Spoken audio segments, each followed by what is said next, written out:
Amen. Je vous en prie, veuillez vous asseoir dans la présence de Dieu. La vie spirituelle a des exigences. La vie spirituelle a des exigences. Il y a des choses qui nous sont exigées si nous voulons avoir une vie spirituelle fructueuse. Nous sommes dans l'année de la royauté. Le mois dernier, Dieu nous a parlé de l'indispensabilité de la sagesse. Aujourd'hui, nous allons, dans ce mois, Dieu nous donne une nouvelle instruction.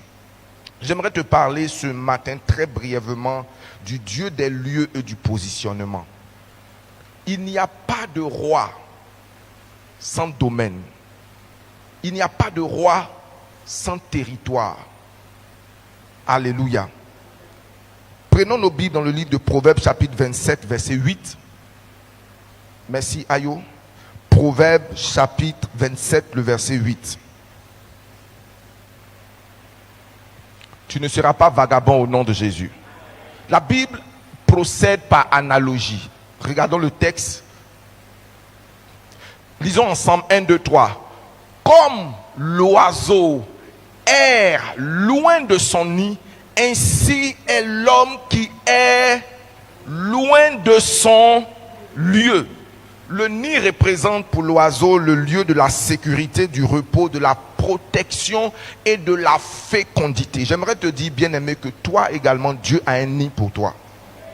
Et de la même manière que l'oiseau hors du nid devient errant, donc une victime facile à avoir, beaucoup de personnes se retrouvent aujourd'hui hors de leur nid. Bien-aimé, tu es un homme, mais partout n'est pas ton nid. Partout n'est pas ton lieu. Dieu a un lieu préparé pour toi.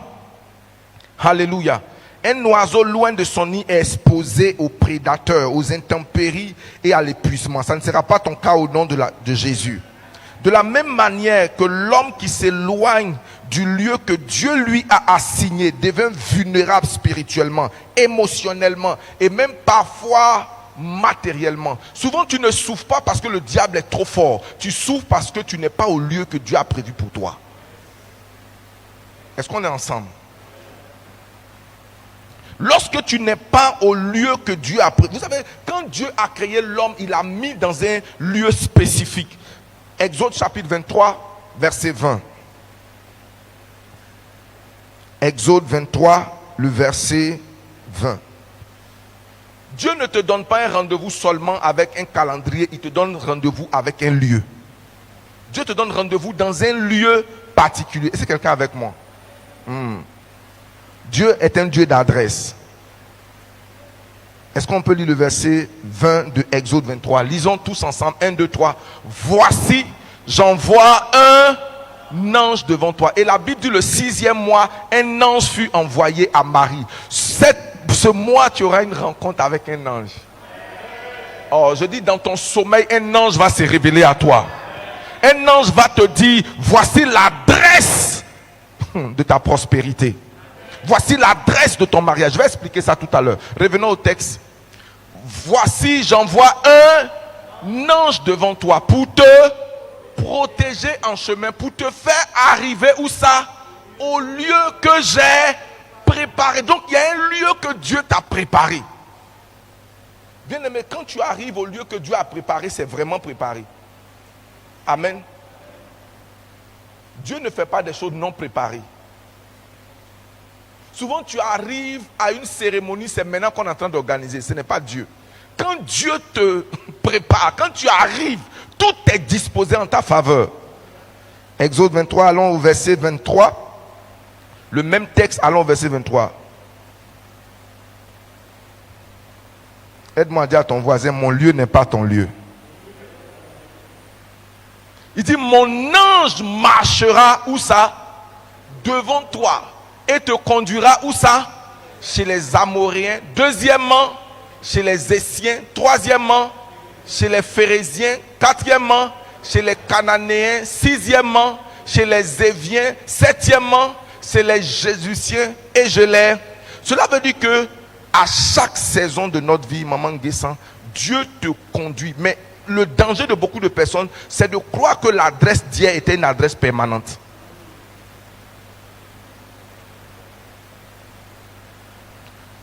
Dieu te conduit. Et les étapes de ta vie correspondent souvent à des lieux de ta vie. Il t'envoie, il dit, je t'envoie dans ce lieu-là pour ta formation. Et lorsque ta formation finit dans le lieu, il est important que tu quittes le lieu. Ce n'est pas simplement le temps qui prend fin, c'est aussi un changement d'adresse. Un changement d'agenda demande souvent un changement de géographie. Souvent tu souffres parce que tu n'as pas déménagé au bon moment. Est-ce que quelqu'un me suit? Regardons en Genèse chapitre 12, versets 1 à 2. Tous quelqu'un dit, Dieu est un lieu de lieu. Je n'entends pas ton amen. Exode chapitre 20, Genèse chapitre 12 à partir du verset 1. C'est l'émotion.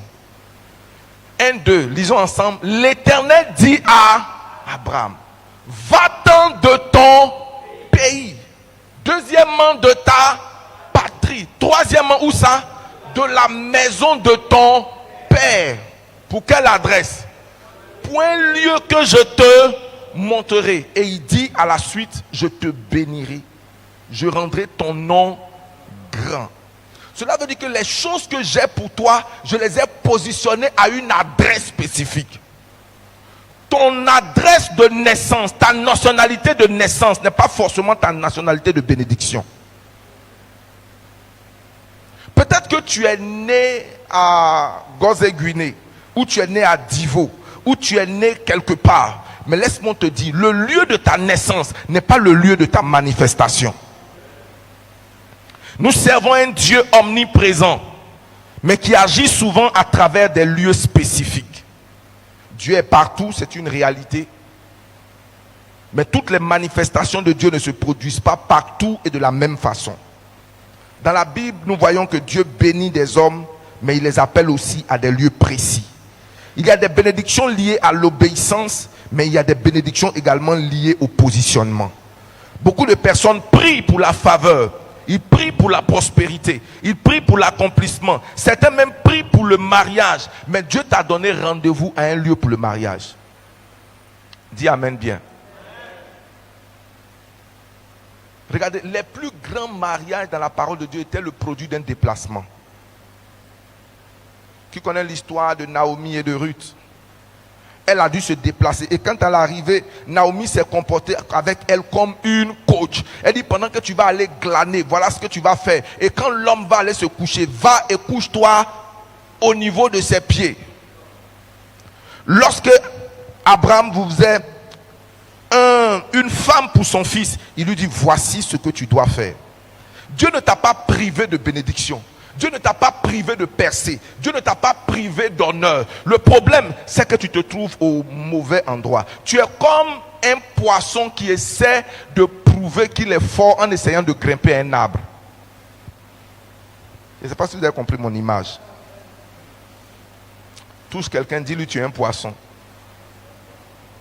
Je n'ai pas entendu. Aïe. Dis à quelqu'un tu es un poisson.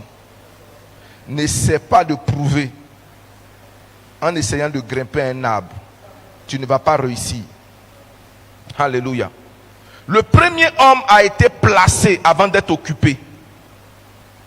Je ne sais pas si vous avez compris ce que je veux dire. Genèse chapitre 2 verset 15. L'Éternel Dieu prit l'homme et le plaça dans le jardin d'Éden. Et ensuite il lui a donné une mission. On cherche un travail avant de chercher un lieu. Or, selon le plan de Dieu, Dieu plaça d'abord Adam dans un lieu. Je prie que Dieu te localise au nom de Jésus. Et je prie que le ciel te relocalise au nom de Jésus. Avant de donner une mission à Adam, Dieu lui a donné une position. Avant le travail, Dieu lui a donné un placement. Avant la responsabilité, Dieu lui a donné un positionnement. Dieu savait qu'Adam ne pouvait pas s'épanouir dans l'environnement qu'il avait préparé pour lui. Le mot plaça, bien aimé, est important. Adam n'a pas choisi son emplacement, il a été placé. Le problème de beaucoup d'entre nous, c'est qu'on veut choisir nous-mêmes notre emplacement. Qu'est-ce qu'on veut? On veut choisir notre emplacement. Tu es inutile si tu n'es pas à l'endroit que Dieu a prévu pour toi. Le samedi, j'étais à la cérémonie de distinction d'un de mes fils, le prophète Emmanuel Atebi. Et là-bas, il y avait un sous-préfet qui présidait la cérémonie. Et quand il a pris la parole, il a dit quelque chose auquel les gens n'ont pas fait attention. Il dit, je suis le sous-préfet de tous les Pleux. Et normalement, j'aurais dû venir avec mes attributs, mon uniforme. Mais les textes de loi et les textes de l'ENA et de la Constitution l'interdisent. C'est vrai que je suis sous-préfet, mais ma juridiction, où j'ai la compétence et le droit d'être habillé en sous-préfet, c'est seulement à tous les Pleux. Quand je sors de tous les Pleux, je suis un citoyen lambda. Et personne ne peut venir agir dans ma juridiction sans mon autorisation. C'est-à-dire que l'État de Côte d'Ivoire m'a donné mandat pour agir le président de la République m'a donné mandat pour agir dans les 15 villages de tous les Pleux où je suis le sous-préfet. Il dit, si je sors de là, je ne suis plus sous-préfet. Et c'est comme ça que beaucoup ne comprennent pas que selon le plan de Dieu, tu as aussi toi dans tous les Pleux. Il y a un tout le Pleux que Dieu a réservé. Il y a un lieu où ta juridiction, où Dieu t'a mandaté pour dire, sur ce territoire, sur ce temps-là, je t'établis. Tu ne seras pas frustré au nom de Jésus. Donc la destinée d'Abraham était cachée dans un lieu. Abraham vivait déjà dans un pays. Abraham vivait où ça? Il n'était pas entendu. Il vivait déjà dans un pays. Il avait une nation. Il avait déjà une famille qui s'appelait la famille de son père. Et Dieu lui dit, c'est vrai que tu as commencé là, mais le temps que tu devais passer là est terminé. J'ai quelque chose de meilleur pour toi. J'ai une adresse pour toi. Certaines saisons de notre vie exigent des déplacements. Des déplacements géographiques, des déplacements mentaux, des déplacements spirituels. Dieu ne change pas toujours notre destinée, mais il change simplement notre positionnement et notre adresse. Parce que l'endroit où tu es détermine qui te voit et qui tu vois en retour. 1 Roi chapitre 17, je vais rapidement, versets 3 à 4. 1 Roi 17, versets 3 à 4.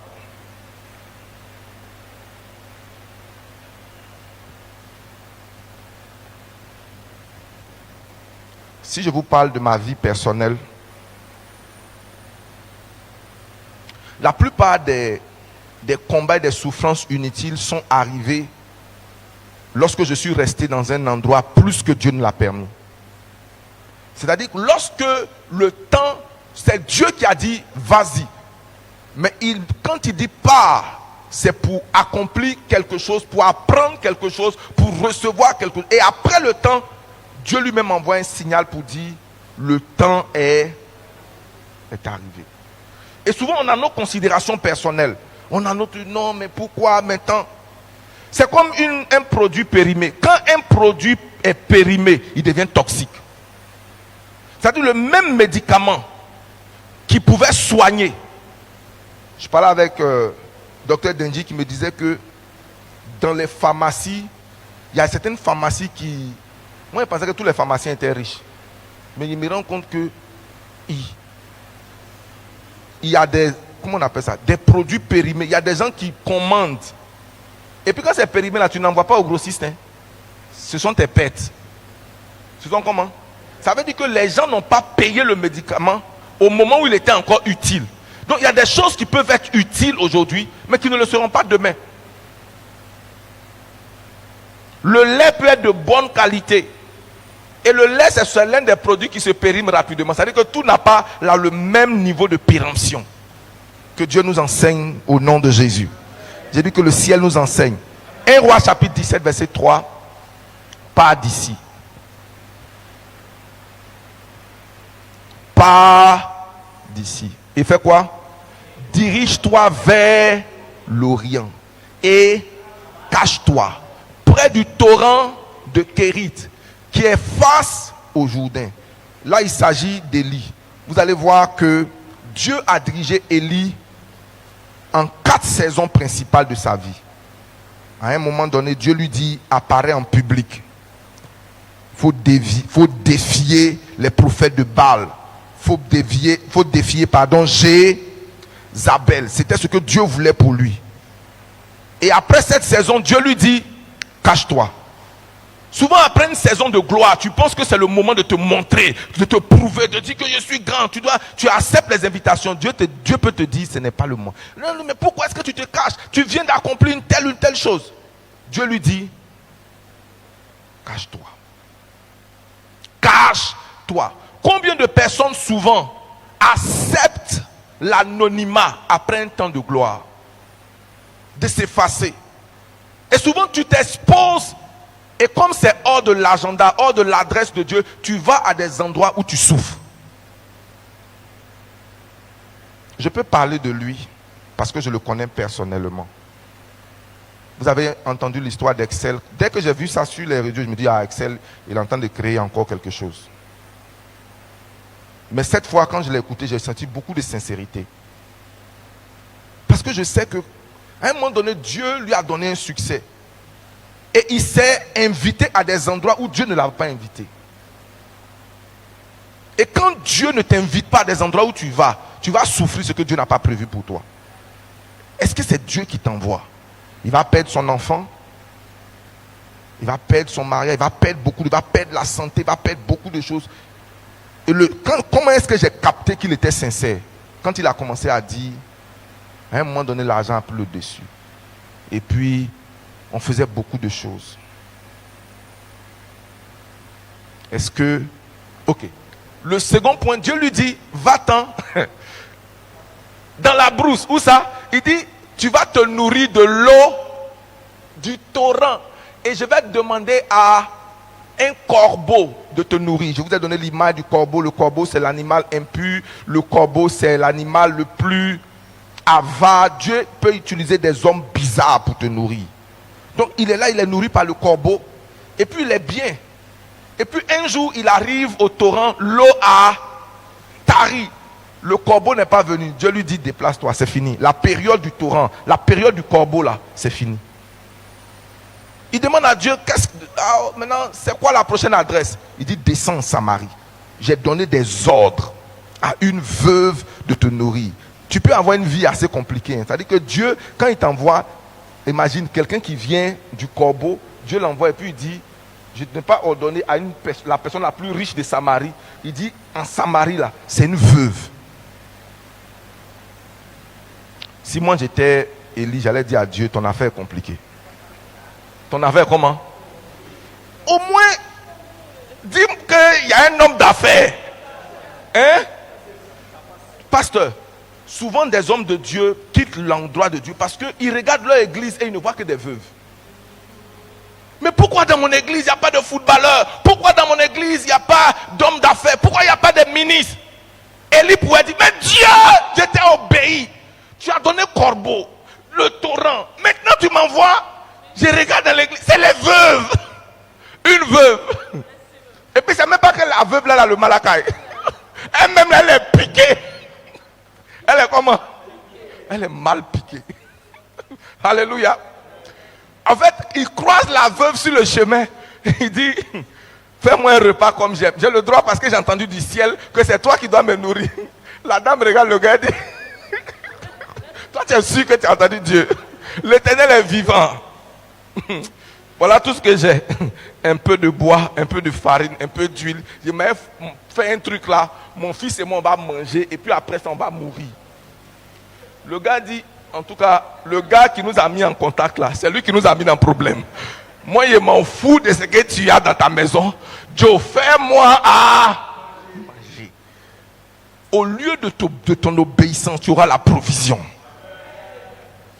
Ne te plains pas souvent de qui sont tes amis. Pourquoi est-ce que souvent tes amis tu ne rencontres pas? Bien aimé, je peux te dire que souvent derrière des connexions de personnes que tu peux sembler être riche peut se cacher de grands problèmes. peut se cacher comment? Maman Nguessan, tu sais que le pasteur Zayu était au programme qu'on avait organisé des couples à... Comment on appelle ça? Un truc de... Vers vous là-bas. À Réma. Avec son... Le petit, tu étais là. Ah, daddy, ah, daddy. Souvent quand on regarde, on se dit qu'on est en retard parce que des enfants qui apprenaient de nous. Les enfants quand on monte son parking, tu vois le type de boïde qui est là. Le parking, là, si tu multiplies ce qui est là-bas, c'est milliards. Souvent même, tu as peur de dire à certaines personnes que l'enfant là apprenait de moi ou je le connais. Parce qu'on peut dire, aïe, regarde la distance. Et souvent, tu peux te demander, te poser des questions. Mais bien aimé, il y a souvent des relations qui peuvent te créer des problèmes. Nous sommes sur la terre pour accomplir la destinée. Et je prie que tu puisses localiser les adresses qui correspondent à ta saison. Oh, j'ai pas entendu ton amen. J'ai dit que tu puisses localiser les adresses qui correspondent comment? À ta saison. Ce que je te demande, c'est de bien fermer les portes. De faire comment? Quand le moment de fermer une porte arrive, ferme-la comment? Bien. Ferme-la doucement, ferme-la bien. Et ne permets pas qu'une personne te retienne plus que la normale dans un lieu où Dieu t'a dit va-t'en. Et s'il te plaît, souvent quand tu arrives, et je vais le répéter encore, ne méprise pas la veuve que Dieu a mis sur ton chemin. Ne méprise pas le veuve que Dieu a mis sur ton chemin. Parce que ta vie peut passer par là. Pourquoi? Parce que nos relations, nos vies sont interconnectées. De la même manière que Élie avait besoin de la veuve avait besoin de lui. Et pendant qu'elle donne son dernier repas, Dieu le dit à la veuve, parce que tu as nourri un de mes serviteurs, la nourriture ne va plus s'arrêter. Dieu ne veut pas qu'un homme de Dieu soit une nécessité. Il veut qu'un homme de Dieu soit une source de bénédiction. Et que les gens regardent ta vie pour dire, ce n'est pas parce que je l'ai nourri, mais depuis que j'ai accepté d'être une bénédiction pour cette personne, ma vie a commencé à prendre un nouvel envol. Nous sommes dans des connexions spirituelles et liées les uns aux autres. Que le Seigneur t'oriente au nom de Jésus. J'ai dit que le Seigneur t'oriente au nom de Jésus. Oh my God. Le mauvais positionnement crée des problèmes. Le mauvais positionnement fait quoi? Je vais dire 7 choses et on va prier. Lorsque tu n'es pas à la bonne adresse de Dieu qui correspond à la saison particulière de ta vie, tu vas te sentir comme errant. Le mot errant, c'est tout simplement vagabond. Et c'est quoi un vagabond? C'est quelqu'un qui se promène sans un objectif précis, sans une adresse précise. Quand on sort, je suis sorti de chez moi ce matin à 5 heures avec pour objectif d'aller à l'église. Certaines personnes sortent avec pour objectif d'aller au travail. Mais est-ce que vous savez qu'il y a certaines personnes qui sont sorties ce matin sans savoir où ils vont? C'est-à-dire la personne se balade. Si la nuit le trouve quelque part, il fait. Il sort sans un objectif et sans une adresse précise. Et c'est comme ça que beaucoup sont, lorsqu'ils ne localisent pas le temps et l'adresse de Dieu pour leur vie. Les dangers du vagabondage. Lorsque tu vagabondes, tu te fatigues vite. Lorsque tu vagabondes, tu perds la stabilité. Lorsque tu vagabondes, tu t'épuises à survivre au lieu où tu devais prospérer. 4 dangers du vagabondage. Premièrement, une fatigue permanente. On travaille beaucoup et on a peu de résultats. Ça ne sera pas ton cas au nom de Jésus. Deuxièmement, lorsque tu vagabondes, tu auras de mauvaises rencontres. Tu auras comment? De mauvaises rencontres. Les adresses de Dieu sont des rendez-vous avec des humains et des opportunités. Le vagabondage, c'est également des rendez-vous avec des voleurs, des brigands et des mauvaises personnes. Durant tout le long de ce mois, tu n'auras pas de rendez-vous avec des voleurs. Tu n'auras pas de rendez-vous avec des accidents. Oh, je n'entends pas bien ton amen. Tu sors avec détermination et tu rentres avec satisfaction. Lorsque tu vagabondes, tu perds du temps. Les années peuvent être perdues loin du plan de Dieu. Et quatrièmement et finalement pour ce matin, lorsque tu n'es pas dans ton lieu, tu te décourages vite et rapidement. Tu te décourages comment? Vite et rapidement. Le jeudi, je vais parler sur comment savoir que je suis à ma place dans une saison. Comment j'identifie clairement que je suis à ma place. Nous allons prier ce matin.